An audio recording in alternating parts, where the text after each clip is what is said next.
Hello दोस्तों, स्वागत है आप सभी का हमारे यूट्यूब चैनल पर। आज हम पढ़ने वाले हैं एनसीईआरटी कक्षा 10वीं का चैप्टर 3 धातु एवं अधातु। हमारा पहला महत्वपूर्ण प्रश्न है, मिश्र धातु से आप क्या समझते हैं या मिश्र धातु क्या है? तो उसका उत्तर है दो या दो से अधिक धातुओं अथवा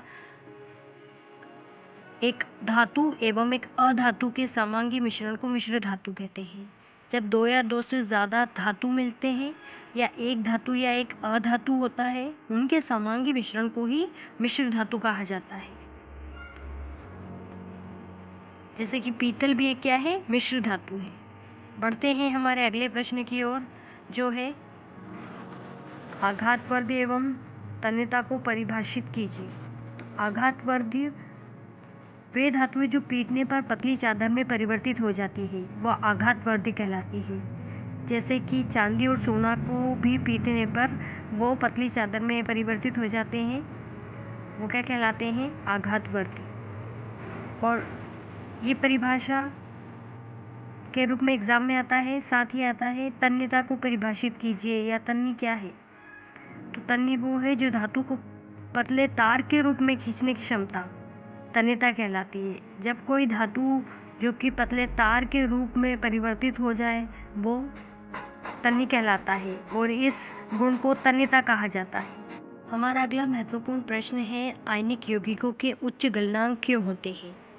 तो आयनिक यौगिक जो होते हैं, उनमें धनायन और ऋणायन होने के कारण वो मजबूत आकर्षण बल बनाते हैं, जिनके कारण ये आयनिक यौगिक ठोस और कठोर होते हैं।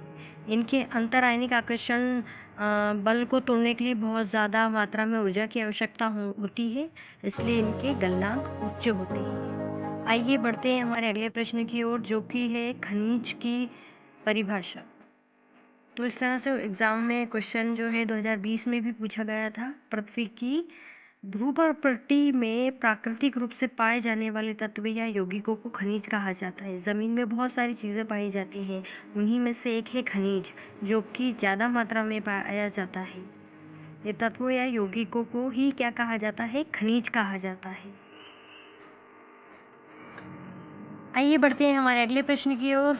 तो हमारा नेक्स्ट क्वेश्चन है, लोहे को जंग से बचाने के लिए दो तरीके बताइए, अथवा संक्षारण से सुरक्षा के दो तरीके लिखिए। ये एमपी बोर्ड एग्जाम में 2019, 20, 22 में आया हुआ क्वेश्चन है। तो इसका आंसर है, लोहे को निम्न तरीकों द्वारा जंग से बचाया जा सकता है। पहला है पेंट करके, दूसरा है ग्रीस लगाकर, और तीसरा है जस्तीकरण कर कर। जस्तीकरण को हम कह सकते हैं कि लोहे पर जस्ते की परत को चढ़ाना ही जस्तीकरण कहलाता है। तो लोहे को जंग से बचाने के लिए हम ये तरीके अपना सकते हैं। आगे बढ़ते हैं हम हमारे अगले महत्वपूर्ण प्रश्न पर, लेकिन उससे पहले हमारे चैनल को सब्सक्राइब कीजिए, वीडियो को लाइक कीजिए, अगर वीडियो पसंद आए तो अपने दोस्तों के साथ शेयर कीजिए। तो आगे बढ़ते हैं हमारे अगले प्रश्न पर, जो कि है गैल्वेनीकरण को परिभाषित कीजिए। तो इसका आंसर है, लोहे एवं इस्पात को जंग से बचाने के लिए उस पर जस्ते की परत चढ़ाना ही गैल्वेनीकरण कहलाता है। इससे पहले भी हमने गैल्वेनीकरण की परिभाषा देखी है। गैल्वेनीकरण हमने वहाँ देखा था, लोहे को जंग से बचाने के लिए दो तरीके जब हमने देखे थे, उसमें गैल्वेनीकरण या जस्तीकरण देखा था। तो इसे गैल्वेनीकरण या जस्तीकरण भी कहते हैं। सिंपल है, इसमें लोहे और इस्पात को जंग से बचाने के लिए जस्ते की परत चढ़ा दी जाती है। इस प्रक्रिया को ही गैल्वेनीकरण कहते हैं। हमारा अगला महत्वपूर्ण प्रश्न है, अयस्क। कुछ स्थानों पर खनिजों में कोई विशेष धातु काफ़ी मात्रा में होती है, जिसे निकालना लाभकारी होता है। इन खनिजों को अयस्क कहते हैं। जमीन में या पृथ्वी की अंदरूनी सतहों में कुछ स्थानों पर खनिजों में कोई बहुत ही कीमती धातु पाई जाती है, जिसे निकालना लाभकारी होता है, और इन खनिजों को ही अयस्क कहा जाता है। अब इन अयस्कों में कुछ अशुद्धियाँ पाई जाती है, जैसे कि रेत और मिट्टी, तो ये गैंग कहलाती है। आप नीचे देख रहे हैं गैंग की परिभाषा लिखी हुई है। इसमें कहा गया है कि अयस्क में उपस्थित व्यर्थ पदार्थ, रेत, मिट्टी, गैंग, ये सब गैंग कहलाते हैं। इस तरह की परिभाषाएं बोर्ड एग्जाम में पूछी जाती है, बहुत ही महत्वपूर्ण परिभाषाएं हैं ये।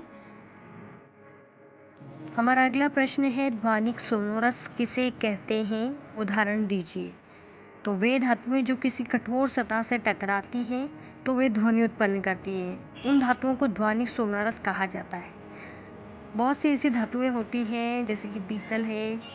उन धातुओं को किसी कठोर सतह से उनका टकराना जब ध्वनि उत्पन्न करता है तो वो धातुएं धात्विक सोनारस कहलाएंगी। जैसे मंदिर की घंटी है, स्कूल की घंटी है, इस तरह के एग्जाम्पल हम देखेंगे। ध्वनि जो कि धातु ध्वनि उत्पन्न करती है, ध्वनिक सोनारस कहलाएंगे। आगे हम बढ़ेंगे बहुत ही महत्वपूर्ण प्रश्न पर जो बोर्ड एग्जाम में कई बार पूछा जाता है। रासायनिक गुणधर्मों के आधार पर धातुओं एवं अधातुओं में विभेद कीजिए। तो धातुओं जो होती हैं वो क्षारीय ऑक्साइड बनाती है जिनमें क्षार बनते हैं, और अधातुएं जो है वो अम्लीय या उदासीन ऑक्साइड बनाती है। अब ऑक्साइड क्या होते हैं? तो कोई धातु जैसे कि सोडियम है एग्जाम्पल, जब वो ऑक्सीजन से रिएक्शन कर लेती है तो वो धातु के ऑक्साइड बना लेती है। धातु के साथ जब ऑक्सीजन रिएक्शन कर लेता है तो धातु के ऑक्साइड बनते हैं। इस तरह धातुएं क्षार के साथ रिएक्शन करेंगी और क्षारीय ऑक्साइड बना लेंगी जिनमें कुछ क्षार बनेंगे, और अधातुएं अम्लीय अथवा उदासीन ऑक्साइड बनाएंगी।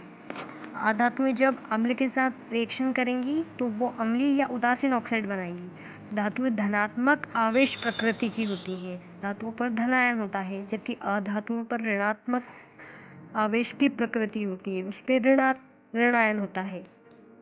धातुएं ये अम्ल से अभिक्रिया करके हाइड्रोजन को विस्थापित कर देती है।